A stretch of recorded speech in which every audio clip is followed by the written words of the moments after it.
663.821. Okay, ഇനി ഇത് correct ആണോ? ഇത് കറക്റ്റ് അല്ല. കാരണം ആലോചിച്ച് നോക്കടോ, ഇവിടെ ഒരാളേ ഉള്ളൂ, ഇവിടെ 3 ആൾക്കാരുണ്ട്. പറ്റുമോ? പറ്റില്ല. അപ്പൊ റൂൾ ഉപയോഗിക്കും. കറക്റ്റ് റൂൾ എന്താണ്? റൂൾ പറയുന്നത് ഡെസിമലിന് ശേഷം ഇവിടെ 2 പേര്, ഇവിടെ ഒരാള്, ഇവിടെ 3 ആള്. ആൻസറിൽ ലീസ്റ്റ് ആരാണ്? ലീസ്റ്റ് 1 ആണ്. ആൻസറിലും 1 മതി.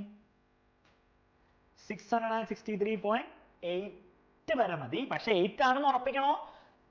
അത് സൂക്ഷിക്കണം. 663.8 ആവാം, 663.9 ആവാം. 663.82 എന്ന് പറഞ്ഞാൽ ഇവന്റെ അടുത്താണ് വരിക. So the answer is 63.8. അത്രയും ഗ്രാം. ഓക്കെ, ഈ നമ്പർ നിങ്ങൾ കറക്റ്റ് അല്ലെങ്കിൽ പറഞ്ഞത് അത് തെറ്റ് തീർന്നു കേട്ടോ.